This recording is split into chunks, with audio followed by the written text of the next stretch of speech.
Bien, estamos aquí, señores, con Antonio Siriaco, un economista que nos ha dado hoy luz sobre la situación del manejo económico de la nación, las situaciones en que se ve envuelto el Banco Central para mantener la estabilidad económica, y yo creo que ustedes pues todos están aprendiendo de esa parte, que es la que yo voy a preguntar ahora.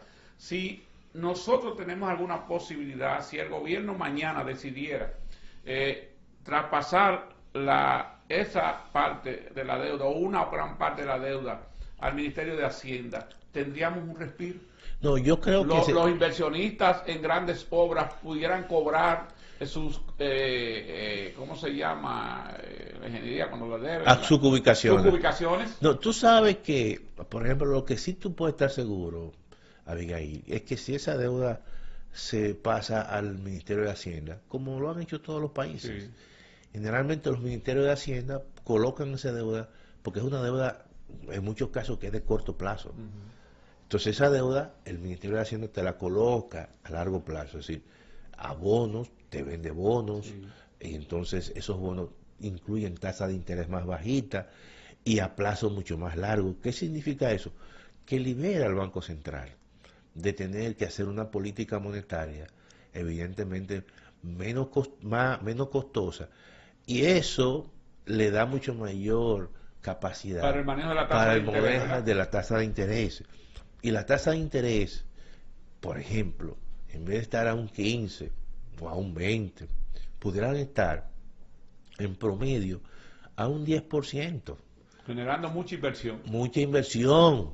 Y eso, que es la variable clave para la inversión y el consumo privado, va a permitir una expansión del sector privado, del sector comercio, del sector, por ejemplo, turístico, del sector de manufactura, que muchos de esos sectores se manejan apalancados, o sea, tomando dinero para financiar parte de sus proyectos, de sus inventarios, y eso entonces significaría que los precios en la economía fueran mucho más baratos.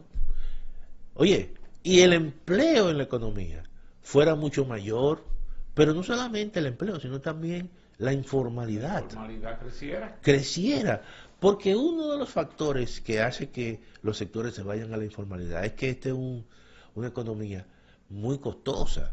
Entonces, fíjate las bondades que eso podría traer, porque ya se ha ensayado muchos elementos para disminuir esa deuda y no se ha disminuido, todo lo contrario, esa deuda se ha ¿Por qué el incrementado. gobierno entonces se niega a una reforma que, por ejemplo, Luis Abinader no se va a reelegir, ya no tiene más reelección, la Constitución se la Claro, prohíbe? claro. ¿No pudiera él casarse con la gloria y llevar a cabo una reforma? Porque, por ejemplo, te voy a hacer a dar una Sí, pincelada, sí, Antonio, de lo que yo vi en estos días.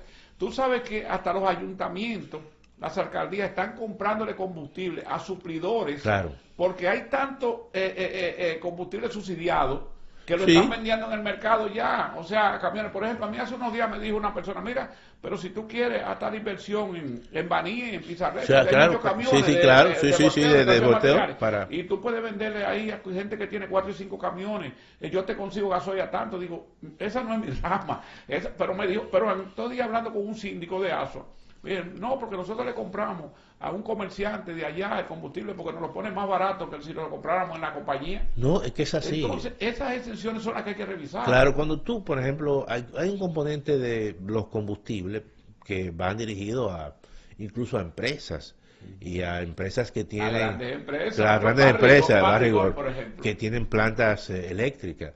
Entonces, Que no es Barrigol, porque Barrigol con el oro tú pudieras recuperar lo que claro, le claro, das. pero uno dice, bueno, ¿y por qué esto, no? Pero todas esas facilidades, muchas veces, que se transforman en subsidios, y eso a su vez, obviamente, se filtran, ¿no? Y se hacen mercados paralelos, ¿no? Y eso es lo que está ocurriendo en el caso de los mercados de los combustibles, generalmente. O sea, Sí, se está haciendo un yo, mercado paralelo yo, que, yo, que es yo, muy delicado. yo la semana pasada estuve en una actividad en la Cuava, ahí en Pedro Brán, Sí. y cuando voy a ese lugar, me estoy buscando a ver si había una gasolinera, y no encontré. Claro, pero me llamó la atención que habían unos puestos de personas con tanques y de galones, galones de vendiendo. gasolina vendiendo. Sí. Entonces, ¿cómo la consiguen? Eso está apareciendo ya en muchas partes En del muchas país. partes. Muchas Entonces, partes del país. exactamente eso que tú dices, eso uno lo ve en lugares muchas veces que hay un mercado paralelo, ¿verdad? Básicamente sin ningún control de venta de combustible. Mira, Antonio, la verdad es que ha sido para mí importantísima tu comparecencia. Y yo te quería preguntar, volviendo un poquito hacia atrás, Sí. esa parte de la adquisición de que Hacienda asuma parte de la del Banco Central, ¿tú has visto eso suceder en algunos de los países? Sí, que están visitando? claro. O sea, que es algo normal que se Claro, está haciendo. mira, Aquí se ha hecho. no, eso ocurrió, por ejemplo, en México. Ujú. México, que yo viajo con frecuencia a México porque la asociación que te había mencionado tiene sede en la UNAM, Okay. en la Universidad Nacional Autónoma de México. Sí. Pero también eso ocurrió en Costa Rica, pero también eso ocurrió en Chile. O sea, son países que O sea, yo he que visitado, hay una corriente. que claro, no es que es mucho más sano. Sí.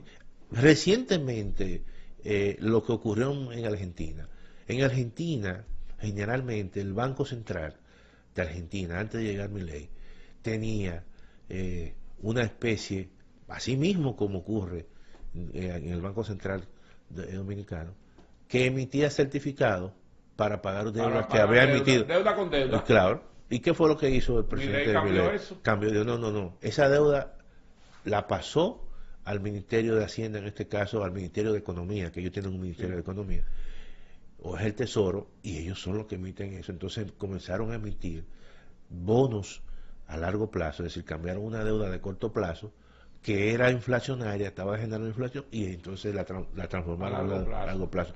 Y eso entonces... Y es lo seguro que que consiguió mucha, claro, como era el ministerio, claro. consiguió quien la comprara. No, se colocaron. Rápidamente. Entonces, eso yo pienso que en algún momento habrá que hacer aquí, porque es la única forma, Abigail, de disminuir fuertemente las tasas de interés. Y cuando aquí nosotros tengamos tasas de interés, oye, en un 10, en un 11, en promedio, y no un 15 o un 20, y más. Yo creo que aquí va a haber un boom de inversiones del sector privado. Y esto yo recuerdo que Jacobo Magluta siempre me decía, el problema no es de muchos impuestos, el problema es que tú tengas impuestos baratos, pero que la gente, bajos, pero que la gente lo pague. Lo pague, porque sí, aquí la evasión también está ahí. No, porque, y de eso se trata, si tú buscas un mecanismo donde precisamente la informalidad es por eso. Por entonces, eso crece la informalidad. Claro, entonces, nosotros hemos planteado el tema, por ejemplo, del monotributo. Por ejemplo, tú como comerciante, yo en mi comercio, el otro en su comercio, que de repente tú tienes una empresa entre 1 y 10 empleados, ¿verdad? Era un micro o una pequeña empresa. Tú vas a pagar un monotributo. Eso significa que, por ejemplo, se te libera del anticipo, ¿verdad? Sí. Que está en el régimen simplificado de tributación. Pero que el impuesto que tú vas a pagar, o el monto que tú vayas a pagar, sea un monto uniforme, es decir, o 20,000 o 25,000 pesos, que lo pague cada 2 meses o cada 3 meses, y que eso incluya... ya sé que lo voy a pagar. Claro, y que eso incluya todos los impuestos, ¿verdad? En esos 25,000 pesos más la seguridad social.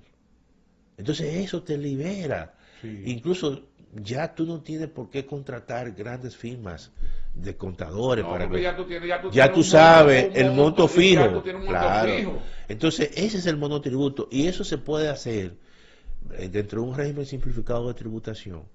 Y eso incluso tú, porque eso, por ejemplo, en Argentina o en Uruguay, en el caso de Uruguay, donde la informalidad es la más baja que hay en América Latina. La tasa de informalidad en Uruguay es de un 22%, tiene un monotributo. Porque tiene el monotributo.